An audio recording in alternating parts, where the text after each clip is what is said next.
Hi, I'm Cheryl Caskey, and in this course, I'm going to show you how to make leather look like wood. And this is a good project for really pretty any skill level. So you don't need a whole lot of tooling experience or floral carving. It's just following a process. Doesn't need a lot of tools. It's very free. You can kind of design your own wood. It's just really fun to do. So I'm just going to start with the lid, kind of get warmed up a little bit. So I'm just going to spritz it with some water. Make sure your leather is cased really well. So I'm just going to spray it on there. I'm actually going to spray a little bit on the back side. Just as again, but you want it to be nice and cased up. So it's got quite a bit of water, so I'm just going to let it sit for a minute and soak in. So while we're doing that, we'll get our swivel knife ready. So the tools that you're going to need are your swivel knife, and of course you have your strop with your swivel knife. A few different modeling spoons. If you have one modeling spoon, you can do it with just one. And then I also have a little, I call it, it's not really a pedal lifter, I think it's it's a Tandy tool. They call it the mule's foot modeler. So it's a different type of modeling spoon, but it'll help us get some lift on some of our knots and stuff that we're going to put in. But you can do it with just the modeling spoons too. So my rule of thumb when it comes to swivel knives and strops is they go together. So every time you pick your swivel knife up, you have your strop with you because you want to strop your blade, which polishes it up really nice so that you get some really good swivel knife cuts. And if you guys are having trouble, your knife cuts are dragging, they're sticky, they're all raggedy, it's not working, you probably just need to strop your blade. I store my blades or my swivel knives and my strop in the same drawer. Every time I pick one up, I have to have it. I pick one up, I pick the other one up. And so we're going to strop it. And on your swivel knife, the blade has an angle on each side. It doesn't matter which blade you're using or what knife you're using, all blades have an angle. So you want to strop it, you want to put it on this side. You want to put that angle on your strop. Don't be up here like this or down here. Just kind of find that little sweet spot where that angle is. You want to drag it down the strop, pick it up, go back in, find that angle again, and do that. You don't want to go down here and roll because that's just going to dull your edge. So you go down, lift, down, lift. And then you flip it over and do the same thing on the other side. Sometimes it takes a little while to figure out where that little angle is, but it's not hard because it just kind of wants to go right there. And so I do 3 or 4 on each side, and I do that every time I pick my knife up. And even if I stropped it, I set everything down, went and got some water, came back, if I pick my knife up, I automatically strop it again. It's just a habit that I have made, and even though I stropped it 5 minutes ago, I'm going to do it again. It's just a good habit to have. And then your knife is always nice and polished. Stropping does not sharpen your knife, it just polishes your blade, gets rid of all the gunk that you might have picked up from your other leather, because leather does have stuff in there that will stick to your blade, so you want your blade nice and polished. Okay, so this is a cool technique, and you guys kind of let go. If you have any OCD, everything's got to be nice and straight. Got to kind of let go of that because we don't want it to be straight. We want it to look like old weathered barn wood. That's what we're going for. So we're going to start with the lid, and we're not going to worry about having edges for stitching or anything like that. So I'm just going to start making some planks, and I do have it going long ways because when I put my box together, when I'm looking at my box this way, I want my planks to be running right to left. So I'm going to start with it upside down. And I think I'm going to do 3 different planks on this one. So I'm just going to start at the top, and I'm just going to freehand some lines in here. If you get a couple little wiggles in there, that is fine. Did not have to be equally spaced. I said if you put a little wiggle into your wood, that's very helpful. So now the first thing I want to do is, old weathered wood has a lot of knot holes and things. So we're going to put a few in. So you just kind of decide where you want. So I have my modeling spoon, it's got a kind of a big spoon end, and these are just from Tandy. So I'm just going to I'm just going to push, it's going to make a little bit of a knot hole right there. Or decide where I want my knot hole. So I'm just going to pushing in, then pulling back. Okay. So we're going to do another one right here. You can make them as big or as little as you want. This is not a big piece of leather, so our wood panels aren't going to be real big, so I'm not going to make any super big ones. I'm just going to put a few in here because that makes it look really cool and old. Okay. And we'll stick a little one down here. Okay. So first thing I'm going to do is going to take a little different, this little smaller edge of my modeling spoon, and right in our cut lines, I'm just going to do a little double bevel. So I've got my tool kind of angled so that the side is in the line, and when I pull it, it kind of bevels that edge a little bit. So I'm just going to follow it. If you end up going off of it, it slips on you, not a problem. And then when the same thing, I'm just going to switch and turn my spoon so that the other side is in and do a bevel. We're just opening up that cut so it looks like the wood is starting to kind of separate a little bit. See, I'm going off because I've got a weird angle, and that's okay. We're going to use that to our advantage. And then it's going to kind of go down the middle. Just kind of make sure to open that up nice and deep. Okay. So same thing on this side.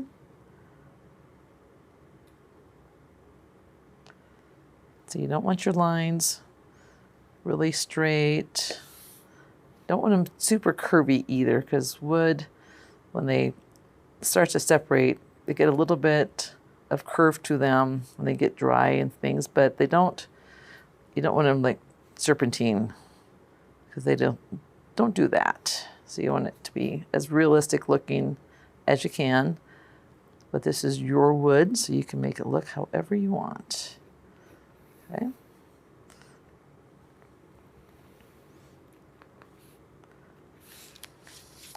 Okay, so now on our little knot holes, so when the grain comes down with the knot holes, it kind of goes around. If we were to look at a piece of wood, it kind of goes around it like that. So we're going to kind of put that in on both sides. I'm just using kind of the point of my modeling spoon. So I'm going to put a few little lines in here. Kind of drag them out. They don't have to be even. So we're just going to kind of put those in. We're just going to kind of get that started. We're going to do a little bit more work to it, but we're going to make sure that grain goes around those knots. We're going to put those in now so we don't forget.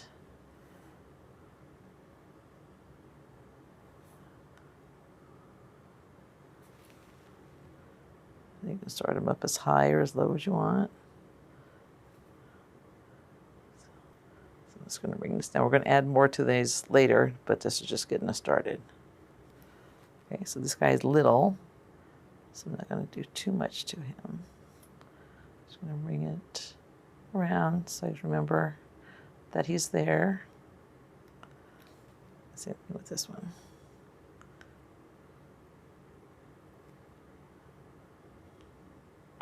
And this is where you guys can get a little artistic if you want. All right, so now we got our little knot holes in there. So now we're going to start making the actual wood grain itself. A little squirt of water. It's going to be a little bit dried out. Okay, so this is really important. You guys do not get into a linear mode where everything has to be perfectly straight. Okay, so I'm just going to take the point. I got a little bit, I'm using my smaller spoon. I'm just going to start making lines. And these are random. They're short, they're long, in between. Okay. Do not do this. Don't want that. Okay. So I'm just going to put some curves in there. When I get to my knot holes, I'm going to kind of make everything go around it a little. Let's add a little bit more in there. So you see I'm just doing some little wiggles, just random, some short ones, some long ones. We're just going to go right off the edge. So this is just our first pass of these. We're going to do a couple different techniques to it, but you can see already kind of starting to look like wood grain, right? Okay, so let's see if I can break that part up. So now they got my knot right here at the top. So I'm going to bring my grain around it a little bit more. And you can go right into your cut lines. It goes down. And this is where you just let go of I got to have everything straight stuff. It took me a long time to do that. So I'm a very linear person. I like everything nice and straight. And for me to just get in here and to start marking stuff up without any kind of stuff being in a straight line, it took me a while to kind of get past that. But now that I've done it quite a few times, it's much easier. We're not going to make this super gnarly looking, like the 100-year-old barn stuff, but we do want to make it look like old wood. And already it's starting to look like that, but we have some more things to do to it to make this even better.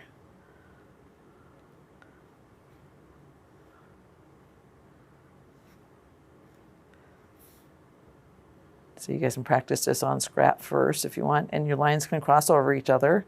They don't have to be separate at all. Just when you get to your knots, kind of go around them a little bit more. So if you're an artist and you like to draw wood, you can probably do better than I am. But don't get too crazy but happen to be perfect. And I do this a lot on picture frames. I like to do picture frames for gifts for people. And I will make the frame out of leather and do wood. And I kind of do really old wood look. So I have a little bit more cracks and stuff in it than we're doing today. And then I make some flowers and kind of build some sunflowers or roses and put them into the corners of the frame. It looks really cool. Right, so far, looking like some wood. Okay, we're not done yet. So now we're gonna flip it around other direction. We're gonna do the same thing going the opposite direction. And now we really wanna hit all of the spaces that we missed before. And so now I'm kind of just doing a little bit more random. I'm going right over the stuff I already did, but any spots in between them, I'm trying to hit. So like right here, we got a blank spot right in through here.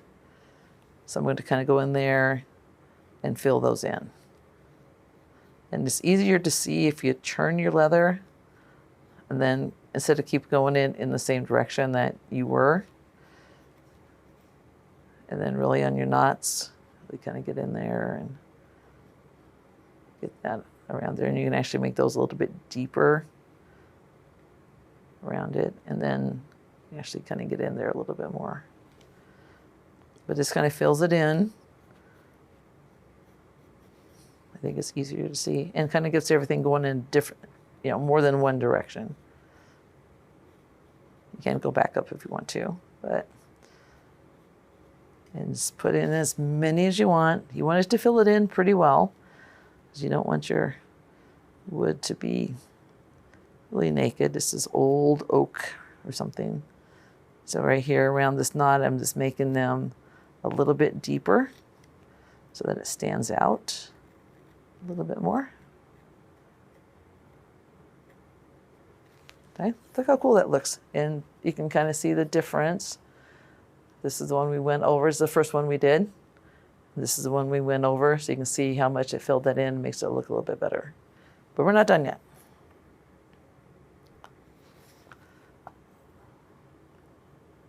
And you can use any kind of modeling spoons. You could actually do this with your swivel knife. If you have really good control of it, you could just make really nice shallow cuts if you wanted to. I like just using the modeling spoons. It's nice and easy. And you can actually kind of get some of those lines and stuff into your cut. So your little separation there between your boards. Okay, so this guy is really nice, big deep knots. So we're going to get in there really tight and make those a little bit deeper so that they show up. And you can definitely kind of vary your depth of your marks that you're making. So you do some light ones, do some really dark ones. That's just going to give it more interest and make it look more natural.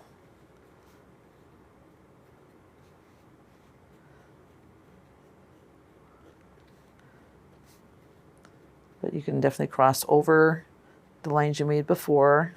You don't have to stay in the same direction. So this little guy here, give him a little bit more depth around him.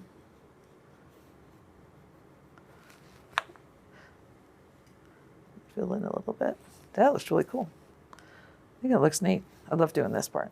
It's very, very freeing. So you don't have to be, if you're doing floral carving, you really have to be exact and right on the lines. Everything has to be just so and just perfect. And this you don't have to be, because this is natural product. So you can just make it however you want it to be.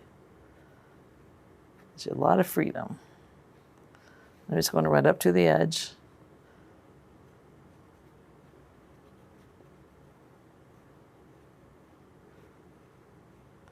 And you can put as many lines in there as you want. I like to put a lot, because I like nice, gnarly looking wood. I like to see that old dried up wood grain. It's very fun. All right, so that actually is looking pretty good. But there's one more thing we want to do.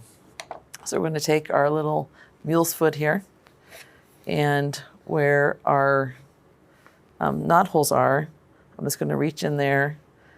It's going to push, and that's going to actually, this is a kind of push tool. So push it up, it's going to lift that leather. But be careful you don't tear it out. But if you do tear it out, not a problem, because a lot of knot holes are all torn and raggedy. So I'm just going to smooth it out after that. So that gives it, if you can see that, it gives it a little bit of lift in there. And when we get to our painting and our dyeing, that's going to look really cool. So we're going to do one here. Just really get in there and make those nice and deep. I said if it ends up ripping out, it's going to be good. And this guy is the smaller, so I'm going to flip over, do my smaller one. Get in there. Don't go too deep, but you just want to kind of just lifting them a little bit. And this tool is just going right underneath that top layer of your leather, so it's not going all the way through. It's just cutting. Oops, so I went all the way through there. So I'm just going to go with it a little bit. It's just cutting that top layer. Whoops. All right, so that one blew out on me. So that's going to give it a really nice little raggedy look. I'm going to go back in there, try and smooth that, make it a little bit deeper. But I'm okay with that. So if you guys want to add some more little ones, you can just kind of take, actually I'm going to go a different direction. Just take your modeling spoon and just kind of mix them in there. Just put some little wormholes and things in there. They don't have to be big old knots. But you can put wormholes, and if it cuts a little bit, that's great. We're going to go with that, make it in different directions. Just kind of make it look old. Okay, I think we're going to stop there. I like the way that looks. Now we're going to take our modeling spoon, and we're going to take the very points facing downward, and we're going to go horizontally across each of these boards. And you can see it's given some little horizontal marks. And what that's going to create is like the sawn look of the wood, barely touching. You know, the Bob Ross 2 hairs and some air, or 2 hairs and some air thing, very lightly, go all the way down. And it just gives us a little more texture of, make it look like sawn wood. And when we do our painting and our dyeing on there, it just really adds to the texture. So you don't want it to be very, you don't want it deep at all. Just really right across the surface.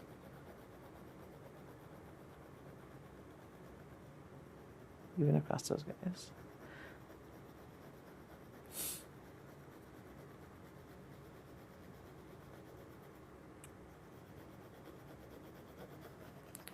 It just adds a little something.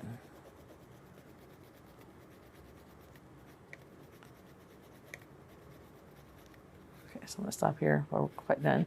So you guys can see on there, this is the part where I haven't scratched across the surface yet versus this, and it really just gives it a little more dimension to it. I think that's really, so you don't skip this part because this is really important.